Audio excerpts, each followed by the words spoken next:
Right, here we are then, episode 11 of Nitro Nights, where we welcome you to another show where we get into all of the latest esports racing. Now, don't forget, myself and the team bring you 3 episodes a week, one on a Monday, one on a Wednesday, and one on a Friday. Now, each show has a brand new guest, and today is no different. I'm glad to say Simona De Silvestro, the Porsche Formula E team member, is joining us today. We're going to be talking about her journey venturing into the world of sim racing. Plus, we'll have all of the usual quickfire round questions, plus a newsflash. But before I continue the show, are you subscribing to our channel? Are you following us on Twitter? If you're not, do it now.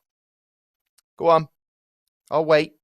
Oh, no, I can't. I'll get on with the show. We kickstart with the newsflash. The Italian Milestones MotoGP 2020 is out now. The authentic recreation of the world's premier motorcycle world championship Grand Prix series. There's every rider and team from the championship 3 major tiers. They'll be represented in the game. We've got the premier class from the likes of Marquez and Valentino Rossi down to the junior class of Moto 3. And plus, excitingly, it also includes the brand new Kimi Ring, an interesting twisty circuit that plays host to the new Finland Grand Prix.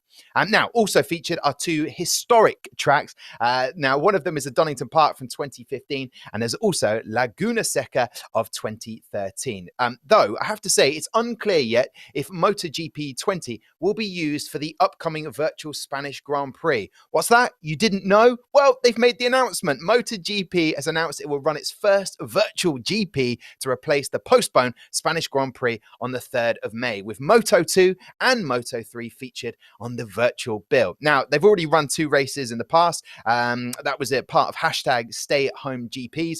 That was on the MotoGP 19 video game, which featured a grid of 10 current MotoGP riders at Mugello and 11 at Red Bull Ring. Hopefully there's more drivers joining, and I'm really looking forward to that, as I'm sure you are as well. Now, sticking on to gaming, the F1 mobile update has been announced. Codemaster and Eden Games F1 mobile racing game will soon receive its F1 2020 season update. It's set to arrive in the game early in May, where players will get access to the latest cars, drivers, helmets, and circuits. I'm very much looking forward to it because I absolutely love the opportunity to compete in live Grand Prix events. So make sure you download it and get playing. Sticking on the subject of talking F1, the F1 Haas Romain Grosjean, well, I'll tell you what, he's following in the footsteps of other F1 drivers into esports, this time as an owner. Now, Romain Grosjean has established the R8G sim racing team, which will compete across various platforms and is determined to become a major force in online racing. And it's set to announce its full driver lineup later on. Now, over a third of the F1 grid took part in the latest virtual Grand Prix, which was in China, with participation numbers rising each weekend. So the question is, he's moved into esports, has Romain, but will he be taking part? Now, the next virtual Grand Prix will be on May the 3rd. He's had a sim setup just delivered, so only time will tell on that. Now, here's a tournament that you can get involved in. Bentley have announced their own esports series. It's called the SRO Esport GT series, and it kicks off this Sunday, 26th of April. There's a total of 14 Bentley Continental G3s. They'll race in a new series representing 4 real-world Bentley teams. So you'll have the pros, that'll be the real-world drivers. Then you'll have the silver races for elite sim drivers, and AM, that's the one that could be you. Registration is now open to anyone who has the Assetto Corsa Competizione game. So get involved. Right, moving on. Bit more F1 news. Lando Norris, he's joined the Arrow McLaren SP for the AutoNation IndyCar Challenge at COTA. That's the circuit of the Americas. It's on iRacing. It's taking place tomorrow. Make sure you don't miss out on watching Lando compete there. He's already been practicing this week and is looking forward to it. And finally, what a great way to end, Porsche Mobile 1 Super Cup Virtual Edition. Next up on the calendar is rounds 5 and 6. It's the double-header event at the Circuit de Spa-Francorchamps in Belgium. Now, in previous episodes, we heard from Ayhancan Güven. He is joint first at the moment with Larry ten Voorde. If you haven't seen that episode, make sure you go back and watch it because he talks about the last couple of rounds. Brilliant watch and very, very insightful. So make sure you go and do that. Now, stay tuned to watch the interview with Simona De Silvestro. If you're just watching this news flash, you can also watch it, and I implore that you do so. You just have to click here. All right, then. Joining us on Nitro Nights, I said we would have her as a guest, and here she is. Simona, welcome to Nitro Nights. How are you doing? Yeah, pretty good. Thanks for having me. It's definitely a different time for us as a race car driver, but it's not too bad actually to spend a little bit of time at home. Yeah, indeed. Now, every guest that we've had on, we sort of tend to talk about the backdrop of what we can see, but I like this minimalist. I like it, Simona. Yeah, well, I'm lucky to have one white wall behind me, so and where the internet is not too bad. So yes, that's my spot.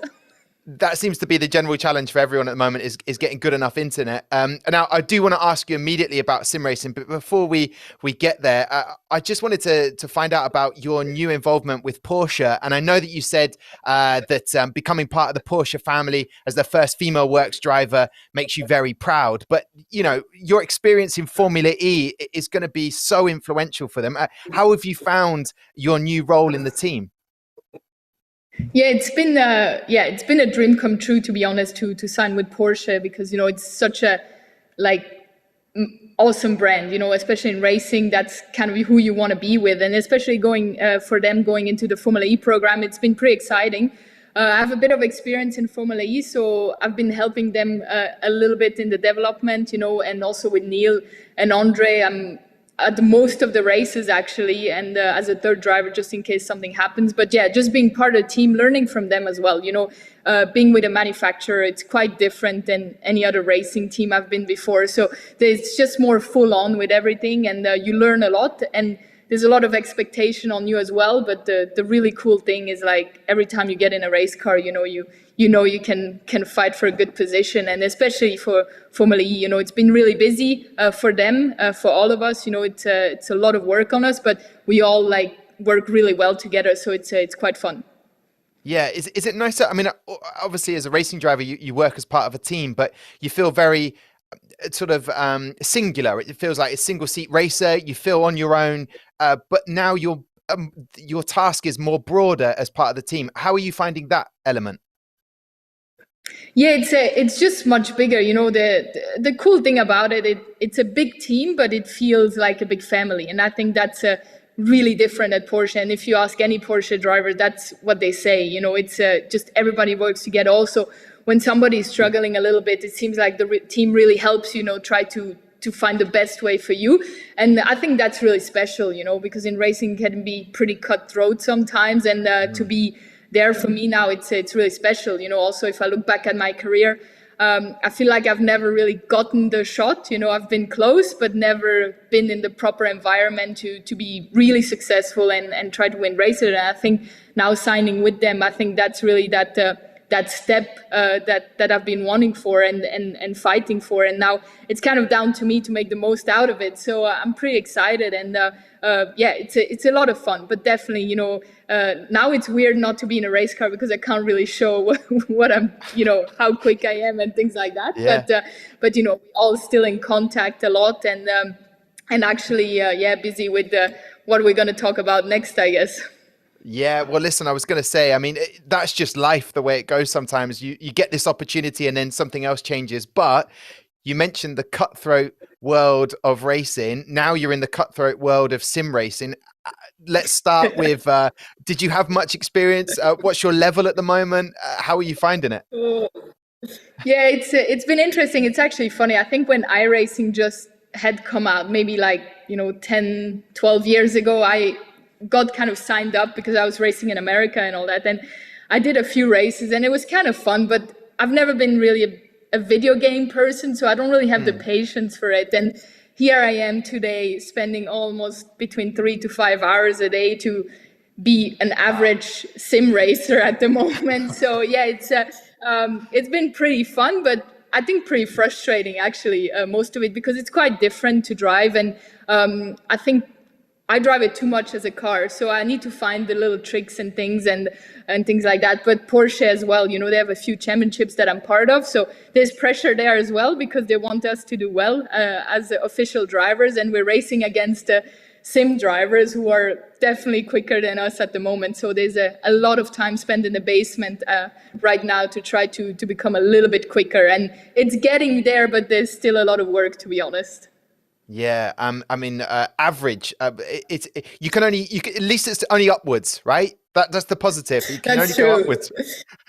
But Yeah, well, and obviously the you make thing is, like each race, it's been, you put a lot of work in, and it seems like at the start, it's definitely more chaotic than any other normal racing. So far, I think I've managed to go through turn one only once in the last 5 races I've done. So hopefully that will improve as well.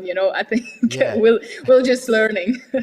Yeah, I mean, because it mentions on your website, I was doing my research, and it said the fastest woman on wheels in real life racing. Is the goal now to be the fastest in sim racing? And is one of the ways to do that is to almost forget about real life racing so that you can get better at the sims? Is that how you're going to achieve that? Yeah, I don't know. I'm definitely trying to improve. There's a few drivers even in the Porsche roster who like Güven. He's really quick, and I think I'm just putting it to being like a young kid who loves to spend a lot of time in front of the screen. But no, he's really quick. So there's stuff to learn from him, and we have a few quick guys, and you just see that yeah, there's a different approach to it. Definitely, I feel like there's a few things that I'm picking up that I don't think I would do in a race car normally. So you try to learn this. Hopefully it doesn't stick too much when I get back to real racing. But yeah, we're competitive. So we are, I think I'm gonna try anything to be quicker on the sim, even if it's maybe something that is not exactly what I would do in a race car.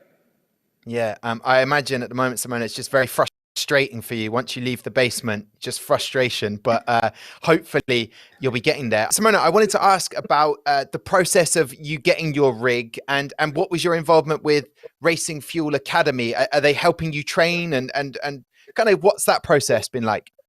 Yeah, so actually, I kind of got in contact with them as soon as this whole Corona thing started to happen, and I knew that I wasn't going to be racing. So yeah, I kind of called them up, and they're actually just on the other side of the lake from where I live, and I know they have pretty good products. So I was like, okay, I need to at least get the good material to be from mediocre to average.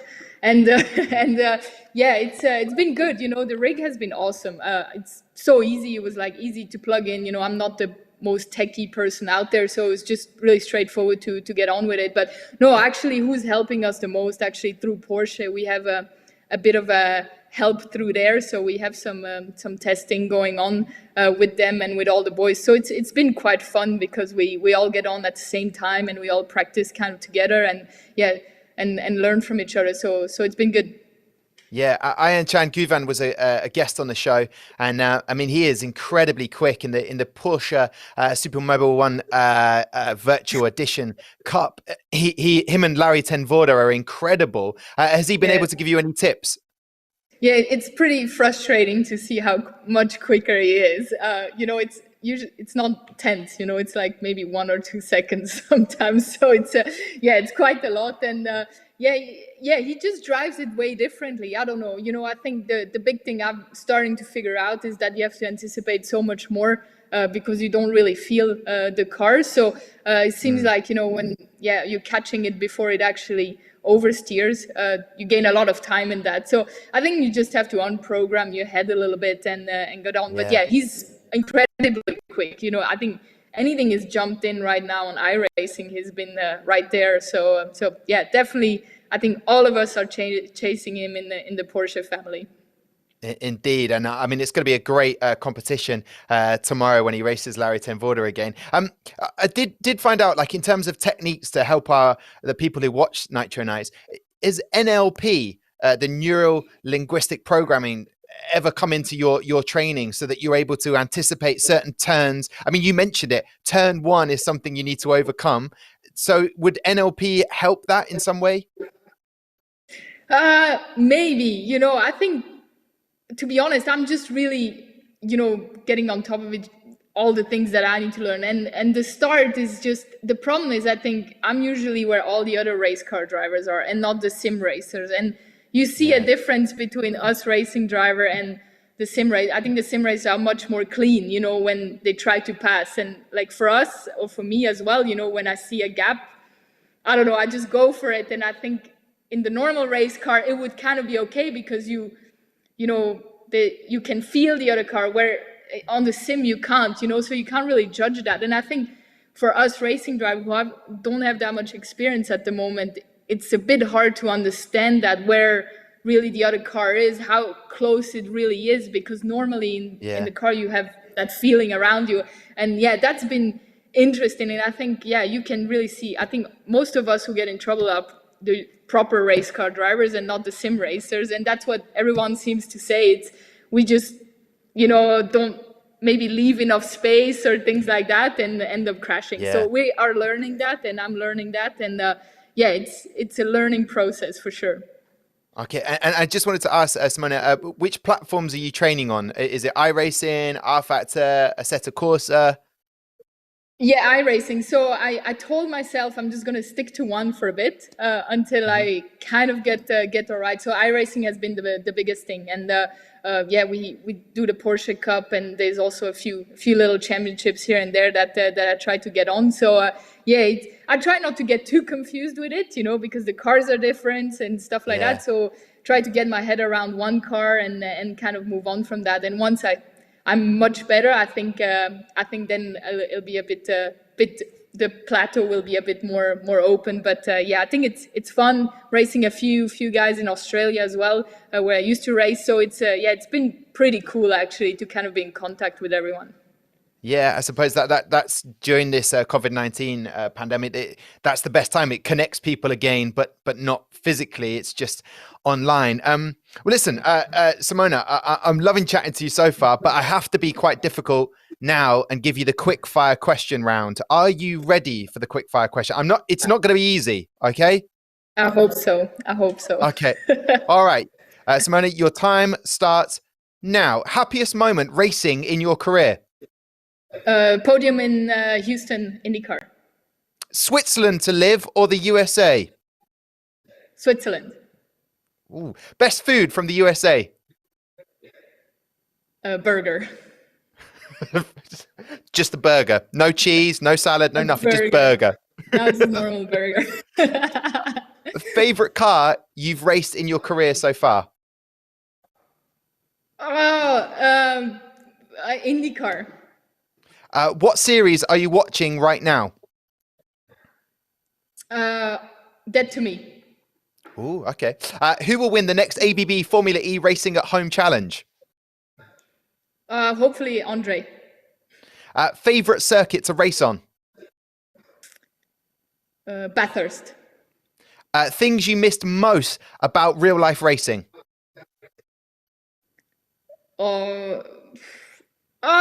Like the speed. Okay. Instagram or Twitter? Instagram. One thing you'd hate to be without? My phone. What question do you get asked most in interviews? How is it to be a female race car driver? Driving inspiration? What is it, driving inspiration? Driving idols you have? Oh, idols. Michael Schumacher. Perfect. You have completed. There was one more question, which was, what is it like to be a female racing driver? But we've decided. Weird. That's weird. Yeah. No, it wasn't. It wasn't really. It was just gonna. It was gonna be a joke. It was gonna be a joke. But there we go. It's and I think that's perfect, Simona, to ask you. You get asked that question all the time. So I wanted to talk about women in motorsport. There's a lot more different initiatives that are coming through. What do you make of them? Are you a fan of them? Yeah. Well, it's. I think in racing, it's if I look at my career, I think what has not happened yet is that for a good female to get a proper chance in a proper race car, and I feel like right now I got this chance with Porsche, and that's kind of where this hopefully we can change a lot of mindsets in that yes, if we are in the right equipment, we can be right where we need to be in front. So. I think that's been missing. And yeah, the initiatives, I think what you're pointing out is like the W series. I think it's great, in the sense for young girls, for a lot of drivers, it's really difficult to actually come up the ranks. Lucky to have people behind me always support me, and trying to find sponsorship and things like that throughout the years. And I think if you're 16, 17 coming out of go-karts, why not? Because you can win some cash and hopefully move on from there. The only thing a little bit that I'm seeing right now, and with the W series, the problem is, I think Jamie's really quick, and she's won the championship, but it's not that she's been able to go to a proper team, so I think the risk there is to see, it in a failure as well, in the sense because you're not getting the chance, and I think that's a bit frustrating, and I think that's what's been missing, is getting the chance in the right team and in the right car. So hopefully, people get to have that, and I think it's not a bad thing, for young girls. But what's really missing is getting the opportunity, because as a driver, I don't think all of us are so far off the pace or anything. It's just being at the right team, right people around you who also want to see you succeed. So that's what I'm fighting for, and hopefully we can change the mindset of some people. I think you put it brilliantly there, that it's the opportunity. If the W Series is brilliant and it makes more female drivers visible to everybody, great. But where do they go from there? So constructively, that's the thing. Constructively, how could it? No, you go, Simona. That's the thing. I think if you're young, it's good, and it's just where does it go? To be honest, I don't see why it has to be segregated, great, because I think I've shown in IndyCars that I was able to do a podium and all that. So I think just being racing against female drivers, I don't think it's the way to go. But in the sense, if you do get an opportunity to race something and it gives you some sponsorship to move forward, I think it's a good idea. Yes. Yeah, I mean, speaking to Charlie Martin, the racing driver, she was saying about the visibility. So I suppose it would be great to have more female drivers, so that you don't have to ask the question. It's not a difference of gender anymore. It's about, are you the fastest driver? That could be the opportunity. Why do you think that more bigger teams won't take on talented drivers? I don't know. It's an interesting question, because if I look at my IndyCar career, I think I had shown that I had the pace, but it's not that any of the top teams really called me to go racing there. And I think it's still different, and I think until someone really proves it, it's not going to happen. At the end of the day, somebody has to show that it can be done, and I think then it'll be okay. But I don't know. That's what I've been fighting for my whole career, pretty much. And I'm not the youngest now, but I feel like finally I'm getting my shot with a 31. So hopefully it'll open the eyes. But it's just I think it's still new. We in every racing series there's not that many seats available. So there's quick guy. Maybe you just go with what is safer or whatever. But I think it's a bit silly, because I think if we're in the right car, I think myself, I'm all right. So I think that's a point to be proven for sure. Yeah, I mean, reading the article, the interview with Sophia Fleur, she was talking about the F3. Why go to the W Series when she's already in F3? It would be seen as a step backwards, not because it's not a good thing, but just for her specifically. I guess I'm interested to know then, you've had the pressure on you throughout your career and you've wanted to succeed. Does that pressure ever subside at all? Or now you've got the opportunity, surely that means there's more pressure on you. Yeah, I think there's always pressure, and I think it's good, in the sense, and I think as a racing driver, you always try to be better, and always you try to improve yourself. And I think with age you start to learn a little bit more how to deal with the pressure. But I think it's always there. And for me, for sure, having Porsche behind me, it's a big deal. A lot of people dream about an opportunity like this, so that's really what you fight for, and you fight to stay there as long as possible. Okay, well, brilliant to get your insight in it on Nitro Nights, Simona. I've got two fan questions that I've picked out here for you. This one comes from Bob. He says, "Will you please come back to IndyCar?" I don't know. I don't.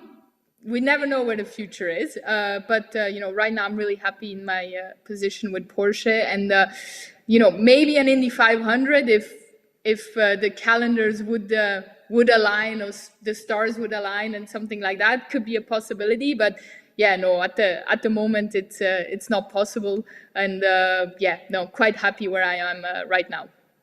Okay, there you go, Bob. Simona is happy where she is right now, but we never say never. Okay, also, this has come from, I believe, Nige, but his name is at @potato_Nige, which is a great name. With every race car driver practically stuck in home simulators right now, is there any worry you might pick up bad habits playing these games that won't translate into the real world? I think you've touched on that, but, just for Nige, are you worried about those habits? I'm not worried about it, but definitely it could happen. To be honest, if we don't end up racing for a whole year right now, and just really work on how we're driving on the simulator, we could pick up some different things and maybe some bad habits. But hopefully when we get back in the car, it'll come back to us very quickly. But yeah, it is different. To be honest, it's I feel myself I'm much more abrupt with the steering wheel and turning it much more than I actually would in a normal car. So, and I think it has a lot to do with settings as well. I'm learning a lot on that, and how you set everything up. But yeah, it could be that maybe we're all going to be not so good race car drivers at the end of it. No, I'm kidding. I think we'll be all right. But yeah, it's different. So hopefully we won't pick up too many bad things. Yeah. But the reset button has been pretty nice, actually, I think, when we crash. So, maybe we could introduce that in real life now. Yeah. I don't know how we'd start that, but it's a fantastic idea. I'm going to jot that down, and we'll take it from there. Well, listen, and the car Simona, is, it's not broken, so it's perfect. You come back and one piece again, so it's not too bad. Yeah. There's no financial implications. It's perfect. No. Well, listen, I think when you do return to racing, hopefully you're setting even faster lap times. I think from what you're saying, maybe they'll be a little bit slower to begin with, and then they'll speed up again. Well, listen, Simona, I wish you all the best with everything in your career, and thank you for taking the time to come and join us on Nitro Nights. I do have one final question, though, if that's okay. Yes. And it's about Swiss people. Is it really true that you have to take your Swiss chocolate with you wherever you go? Yes, I do tend to travel with some chocolate, but not just for me, but most of the time I get asked to bring chocolate with me. So, I lived in America for like 8 years, and definitely there was always about like a kilo of chocolate traveling with me constantly, going to Australia as well. So yeah, it gets, you bring it in, and people tend to like it. So it's a bit of a dilemma that we have as a Swiss person. Okay, well, listen, when I meet you on the track at some point, I expect some Swiss chocolate. Thank you so much. Thank you so much for your time, Simona. All the best. Thank you for joining us on Nitro Nights today. And to guys, thank you very much for watching. Don't forget, we'll be back on Monday after the weekend to catch up on all of the races that have been taking place across the weekend. Until then, stay safe, and we'll see you soon.